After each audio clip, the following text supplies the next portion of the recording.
رب ذوالجلال کے بابرکت نام کے ساتھ جو رحمان بھی ہے اور رحیم بھی، آپ کا ہوسٹ داؤد طاہر آپ کی خدمت میں حاضر ہے۔ ویورز، گوادر کا نام آپ کے لیے نیا نہیں ہے۔ آپ بخوبی جانتے ہیں کہ یہ پاکستان کی ایک بندرگاہ کا نام ہے جسے چین کی مدد سے بہت حد تک ڈیولپ کر لیا گیا ہے اور جو کسر باقی ہے اسے پورا کرنے کی کوشش کی جا رہی ہے۔ بتایا جاتا ہے کہ جب گوادر کو ملانے والی مختلف شاہراہیں پایہ تکمیل تک پہنچ جائیں گی تو اس وقت گوادر کا رابطہ نہ صرف پاکستان کے دور دراز علاقوں سے ہو جائے گا بلکہ یہ بعض روسی ریاستوں کے ساتھ بھی کنیکشن قائم کر دے گا۔ میں سی پیک منصوبے کی بات نہیں کر رہا، میرا مقصد تو صرف آپ کو یہ بتانا ہے کہ گوادر پہلے سلطنت عمان کا حصہ تھا،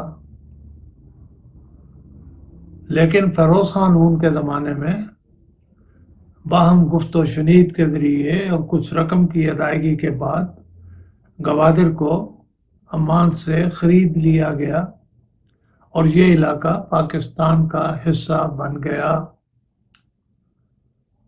اس کے لیے نہ جانے حکومتی ذمہ داران کو کتنی توضع کرنا پڑی ہوگی، لیکن فیروز خان نون نے جو اس وقت وزیر اعظم تھے اپنی آپ بیتی میں اس واقعہ کا قدر اختصار کے ساتھ ذکر کیا ہے۔ یہ حصہ جو لوگ پڑھ چکے ہیں وہ میرے ساتھ اتفاق کریں گے کہ اسے ہر پاکستانی کو پڑھنا چاہیے، اور فیروز خان نون نے اس ملک و قوم پر جو احسان کیا اس کے لیے ان کا شکریہ ادا کرنے کے ساتھ ساتھ سجدہ شکر بھی بجا لانا چاہیے۔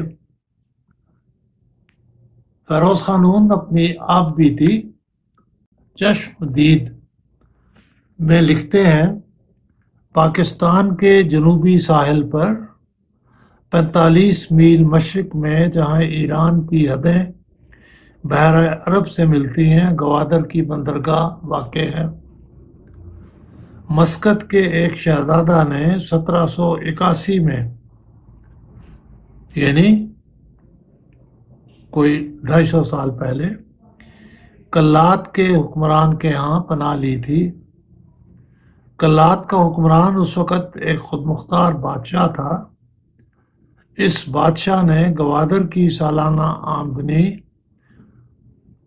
جو شاید 84 روپیہ ہوتی تھی شہزادہ کی گزر اوقات کے لیے اس کے حوالے کر دی۔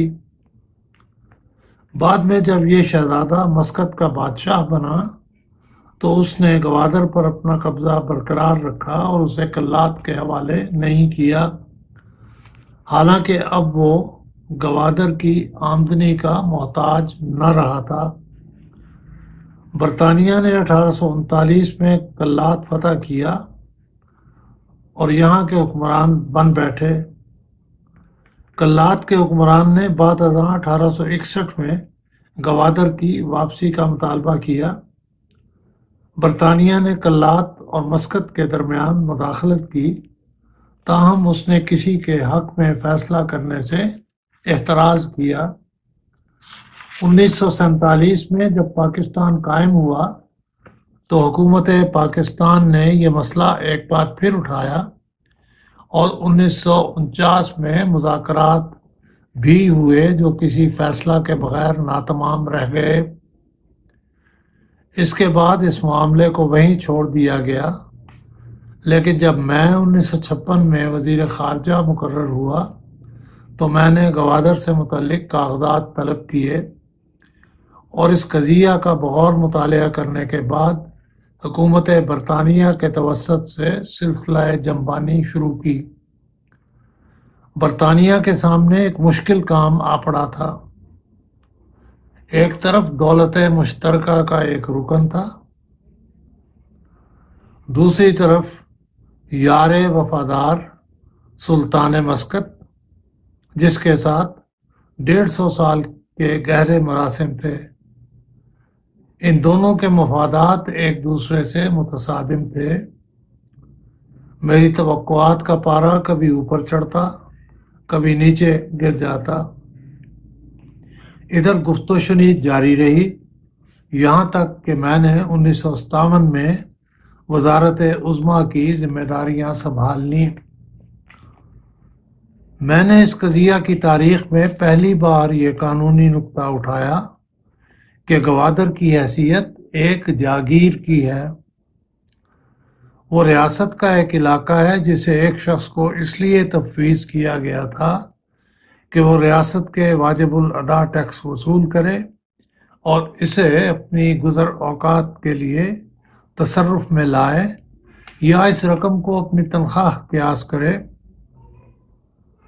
اس طرح کی امداد سے اقتدار اعلیٰ کی منتقلی کا سوال ہی پیدا نہیں ہوتا۔ یہ دلیل تھی فیروز خان نون کی۔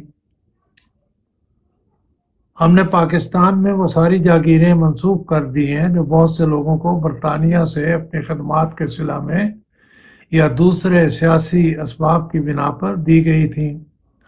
چونکہ گوادر بھی ایک جاگیر تھی، لہذا اس کی تنسیخ بھی کی جا سکتی ہے اور اس علاقہ پر قبضہ بھی ممکن تھا۔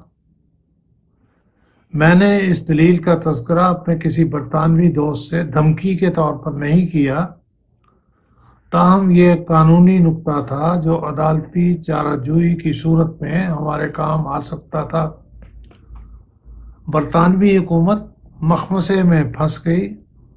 اگر پاکستان کی فوج اس علاقہ پر قبضہ کر لیتی تو کیا برطانوی حکومت دولت مشترکہ کے اس ملک پر بمباری یا فوج کشی کرتی جس کی علامتی سربراہ خود ملکہ الزبتھ ہیں؟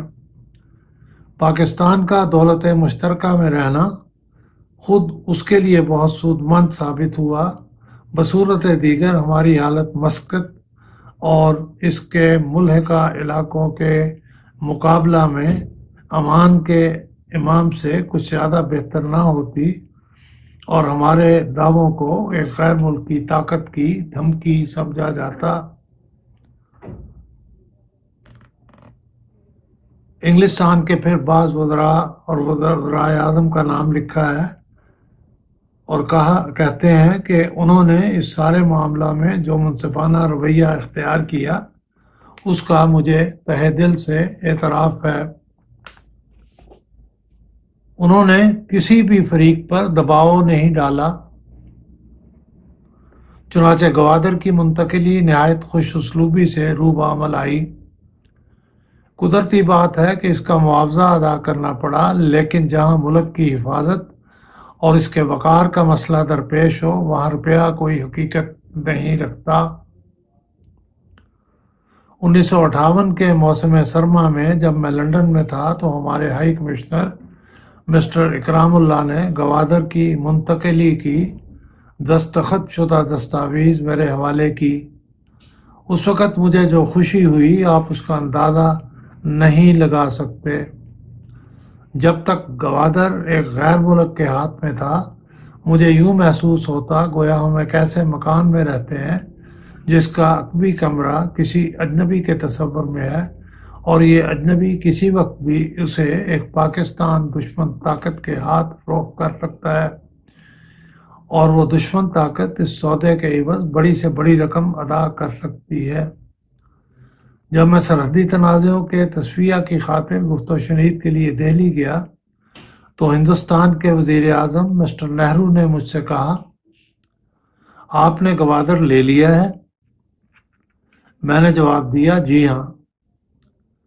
وہ بولے، کیا میں وہاں کسی شخص کو اپنے لوگوں سے رابطہ پیدا کرنے کے لیے بھیج سکتا ہوں؟